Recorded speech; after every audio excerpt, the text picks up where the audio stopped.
उपवास एक ऐसा शब्द है जिससे पूरी दुनिया वाकिफ है। भोजन मनुष्य की एक नितांत आवश्यकता है।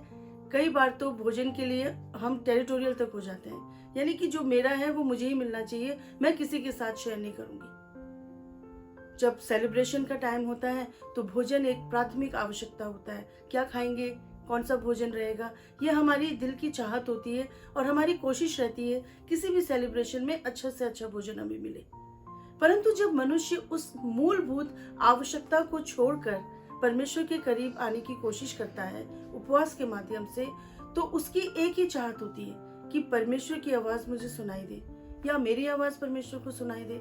परंतु क्या भोजन छोड़ना ही हमें परमेश्वर के करीब ले आएगा?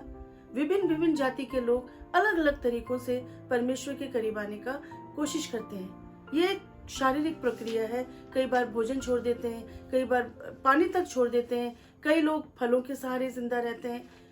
कुछ भी माध्यम क्यों ना हो, लेकिन वो परमेश्वर के करीब आने का दावा करते हैं। परंतु परमेश्वर का कलाम इस बारे में क्या कहता है? क्या सिर्फ भोजन छोड़ने के द्वारा, जब हम भोजन नहीं लेते हैं, क्या इसके माध्यम से परमेश्वर हमारे करीब आ जाता है? खुदा का कलाम इस बारे में हमसे बातचीत क्या करता है? आइए खुदा के कलाम से सीखते हैं। खुदा के कलाम के साथ एक बार फिर से आपको पास्टर आना का सलाम। प्रियो, उपवास हमारे जीवन का एक महत्वपूर्ण अंग है मसीही जीवन के अनुसार।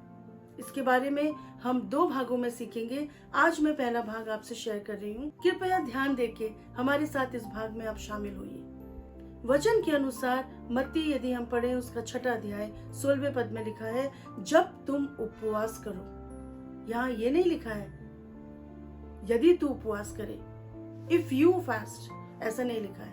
लिखा है when you fast. It means it is a necessity of Christian life.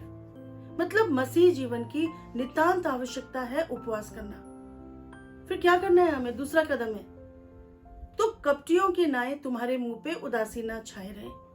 कई बार ऐसा होता है, मैंने अक्सर लोगों को कहते हुए सुना है कि जब हम उपवास रखते हैं तो भोजन का बहुत याद आती है, कुछ ना कुछ खाने का मन करता है। लेकिन आप उस मन को अपने कंट्रोल में रख के परमेश्वर के करीब आने का कोशिश कर रहे हैं। तो प्रभु का कलाम आपको सावधान कर रहा है कि कपटियों की नाई तुम्हारे मुंह पे उदासी ना छाए रहे, क्योंकि वो अपना मुंह बनाए रखते हैं ताकि लोग उन्हें उपवासी जाने। मैं तुमसे सच कहता हूँ कि वो अपना प्रतिफल पा चुके। आपने लोगों को दिखाया कि आपके चेहरे पे उदासी है क्योंकि आप उपवास रख रहे हो। तो परमेश्वर इस बात से खुश नहीं होता। यदि आप पढ़े यशाया की पुस्तक 58वां अध्याय, तो यहाँ पे परमेश्वर का क्रोध लोगों पे आ रहा है। वो कह रहे हैं तुम उपवास तो करते हो लेकिन तुम्हारी प्रार्थनाएं सुनी नहीं जाती। लोग शिकायत कर रहे हैं कि हमने प्रार्थना करी, उपवास करा, लेकिन परमेश्वर ने हमारी प्रार्थना को नहीं सुना। और परमेश्वर 5वें पद में उसका जवाब देते हैं, जिस उपवास से मैं प्रसन्न होता हूँ वो ये है कि मनुष्य अपने आप को दीन करे। प्रियो, दीनता का मतलब होता है परमेश्वर की आज्ञा मानना। लेकिन लोग दीन तो नहीं कर रहे, परमेश्वर की आज्ञा तो नहीं मान रहे, लेकिन क्या कर रहे हैं? प्रभु का वचन कहता है, क्या सर को झाऊ के समान झुकाना, अपने नीचे टाट बिछाना, राख फैलाने को ही तुम उपवास और यहोवा को प्रसन्न करने का दिन कहते हो? फिर से वही बात, कपटियों की नाई हमें अपने आप को प्रदर्शित नहीं करना है लोगों के सामने कि आज हमने उपवास रखा है तो हम बहुत ही पवित्र टाइप के लोग हैं। प्रियो, परमेश्वर हमसे चाहता है कि हम कहना माने, आज्ञा माने परमेश्वर की। तो कौन सी आज्ञाएं हैं जो परमेश्वर हमें बताना चाहता है उपवास के दौरान? आइए खुदा के कलाम से सीखते हैं। यदि आप पढ़े 6वां पद, तो यहाँ पर इस प्रकार से लिखा है, अन्याय से बनाए हुए दासों को छुड़ाना। इससे पहले कि हम उपवास में आगे बढ़े, उद्देश्य जानना जरूरी है। और उद्देश्य ये है कि हम अन्याय से बने हुए दासों को छुड़ाएं, अंधेर सहने वालों का जुआ तोड़ना। और वचन में लिखा है जुए को टुकड़े टुकड़े कर देना। कुल मिला के जो शोषण हो रहा है उसको रोकना। शोषण 2 प्रकार से होता है। ये तो वो लोग जो गुनाह में डूबे हुए हैं, उनको पता ही नहीं है परमेश्वर उनके करीब आना चाहता है, तो आप जाते हैं उनके साथ परमेश्वर का प्रेम बांटते हैं। दूसरी बात, जो वाकई में शोषण हो रहा है शारीरिक रीति से, उनकी भी आप सहायता करते हैं। तो परमेश्वर का एक महत्वपूर्ण पर्पस है लोगों को छुटकारा देना। कई बार जब हम प्रार्थना करते हैं, उपवास करते हैं, तो लोगों की बातें सुनाई देती हैं, हम प्रभु के करीब गए और परमेश्वर ने हमें छुटकारा दिया फला फला बातों से। यही तो उद्देश्य है परमेश्वर के छुटकारा देने का। आमीन। परमेश्वर कौन कौन से काम उपवास के माध्यम से हमारे जीवन में करना चाहता है, ये 7वें पद में साफ साफ नजर आता है। यहाँ पर लिखा है अपनी रोटी भूखों में बांटना, शेयरिंग यानी कि बांटना। आपका भोजन जो नितांत आवश्यकता है, जिसके लिए आप टेरिटोरियल तक हो जाते हैं, वो भोजन आप तक सीमित नहीं रहा, आपने किसी दूसरे के साथ उस भोजन को बांटा। आमीन। दूसरी चीज है अनाथ और मारे मारे हुओं को घर लेके आना, शेल्टर देना। पहला उद्देश्य है, पहला काम जो आपको करना है वो है शेयरिंग। दूसरा काम जो आपको करना है वो है शेल्टर, आश्रय देना लोगों को जो परेशान हैं, जो व्यथित हैं, जो अनाथ हैं, असहाय हैं, उनके लिए एक शरण स्थान बन जाना। आमीन। किसी को नंगा देकर वस्त्र पहनाना यानी कि केयरिंग। अब आप केवल अपने बारे में नहीं सोचते, आप परमेश्वर के प्रेम के द्वारा दूसरों के बारे में भी चिंता करते हैं। आखिरी बात जो बहुत इंपॉर्टेंट है वो है जाति भाइयों से अपने आप को नहीं छिपाना, रिस्पॉन्सिबिलिटी लेना, जिम्मेदारी लेना। प्रियो, परमेश्वर चाहते हैं कि हम अपनी जिंदगी के द्वारा जिम्मेदार हो जाएं, अपने आप को छिपाए नहीं कि परमेश्वर ने हमारे लिए क्या काम किया है। जाएं और परमेश्वर के प्रेम के बारे में अपने घर, अपने परिवार, अपने समाज, अपनी जगह पे उसका प्रेम बांटे। आमीन।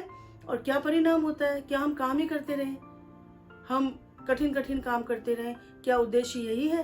प्रभु का वचन परिणाम के बगैर हमसे बातचीत नहीं करता। 8वां पद इसके परिणाम को बताता है। यहाँ लिखा है तेरा प्रकाश पौ फटने के समान चमकेगा। अब ये पौ फटने का प्रकाश क्या है? सुबह की रोशनी में, सुबह की किरणों में, सूर्य की किरणों में विटामिन डी होता है प्रियो, जो हमारे बोन को, हमारी हड्डियों में ताकत लाने की क्षमता रखता है, उन्हें रिजुविनेट करने की यानी कि ताकत भरने की क्षमता रखता है। और परमेश्वर कह रहा है तेरा प्रकाश, तेरी ख्याति, तेरी बातें पौ फटने के समान होंगी जो लोगों को पोषण प्रदान करेंगी। आप भी रिजुविनेट होंगे। आमीन। और प्रभु का वचन कह रहा है जब रिजुविनेट होंगे, जब आपके जीवन में ताकत आएगी, तो प्रभु का वचन कह रहा है कि तू शीघ्र ही चंगा हो जाएगा। You will get restored. जो बातें हैं जिनसे कारण आपके जीवन में आप व्यथित हो रहे हैं, परेशान हो रही हैं, वो बातें आपके जीवन से खत्म होना शुरू हो जाएंगी। ये आशीष है ऊपर से, सूर्य का प्रकाश ऊपर से आता है। दूसरी चीज जो परमेश्वर का वचन कह रहा है, तेरा धर्म जो है आगे आगे चलेगा। धर्म, ये वो धर्म की बात नहीं है जो मनुष्य ने बना के रखे हैं। ये धर्म वो है जो परमेश्वर चाहता है कि हम करें। हमारी ख्याति, हमारे अच्छे कर्म हमारे आगे आगे हमारे को चलाएंगे प्रियो। हमारा धर्म, हमारी अच्छी अच्छी बातें हमारे सामने चलेंगी। और अगुवाई कौन करेगा? स्वयं परमेश्वर। ये प्रभु की प्रतिज्ञा है, यानी आगे हमारे परमेश्वर हमारी अगुवाई कर रहा है। और कोई शत्रु पीछे से वार कर दे तो इसके लिए भी प्रभु के वचन में प्रावधान है। प्रभु का वचन कह रहा है यहोवा का तेज तेरे पीछे पीछे रक्षा करते हुए चलेगा। आमीन। अब आप ये नहीं कहेंगे पीछे से किसी ने वार कर दिया, मुझे पता ही नहीं चला। और प्रभु का कलाम इस बारे में कहता है वो तुझसे लड़ेंगे तो सही, लेकिन तुझ पे प्रबल नहीं होने पाएंगे। आमीन। तो परमेश्वर आपको सुरक्षा दे रहा है, ऊपर से एक ऐसा प्रकाश जो आपको कनेक्टिविटी करेगा प्रभु के साथ, और उससे आपके जीवन में रेस्टोरेशन होगा, आप रिजुविनेट होंगे और परमेश्वर आपकी हड्डियों को बल प्रदान करेगा। यानी एक बार फिर से खड़े होने में परमेश्वर आपकी सहायता करेगा। दूसरी चीज, आपका धर्म आपके आगे आगे चलेगा। तीसरी महत्वपूर्ण बात यह है कि पीछे से कोई वार नहीं कर पाएगा। यहोवा का तेज आपके पीछे पीछे रक्षा करते हुए चलेगा। ये तो था रिजल्ट, परिणाम, लेकिन परमेश्वर आपको प्रतिफल भी दे रहा है, परमेश्वर आपको इनाम दे रहा है। अब ये इनाम क्या है? प्रभु का वचन कह रहा है एक ऐसा इनाम जिसकी चाहत में ही तो आप उपवास कर रहे थे। प्रभु का वचन 9वें पद में कह रहा है तू पुकारेगा और वो उत्तर देगा, तू दुहाई देगा और यहोवा कहेगा मैं यहाँ हूँ। What a beautiful reward that God wants to give us। जब हम पुकारें तो परमेश्वर हमारी सुन ले। जब हम दुहाई दें, दुहाई कब देते हैं हम? जब हम परेशान होते हैं, व्यथित होते हैं। और प्रभु कह रहा है इससे पहले कि तुम व्यथित हो जाओ, परेशान हो जाओ, तुम मुझे पुकारोगे प्रियो, और प्रभु कह रहा है मैं तुम्हारी सुन लूंगा। ये है परिणाम, ये है रिवॉर्ड, ये है उद्देश्य उपवास रखने का। क्या आपने इस बारे में पहले कभी सोचा? आज का समय मसीही लोग 40 दिन का उपवास रखते हैं। वो खाना ना खाने के माध्यम से परमेश्वर के करीब आने का प्रयत्न करते हैं। प्रार्थनाएं होती हैं, उनका भी यही प्रयास है परमेश्वर के करीब आ जाए। लेकिन जिस उपवास से परमेश्वर प्रसन्न होता है प्रियो, वो ये है कि हम परमेश्वर के करीब आने की चेष्टा में परमेश्वर की आवाज सुनने की कोशिश करें। हमने इस भाग में परमेश्वर के उद्देश्य के बारे में सीखा, लेकिन ये यहाँ खत्म नहीं होता। हम आगे सीखेंगे कौन कौन सी बातें हैं जो हमें परमेश्वर के और भी करीब उपवास के माध्यम से ले आती हैं। प्रभु इस वचन के द्वारा आपको बहुत आयत से आशीष दे।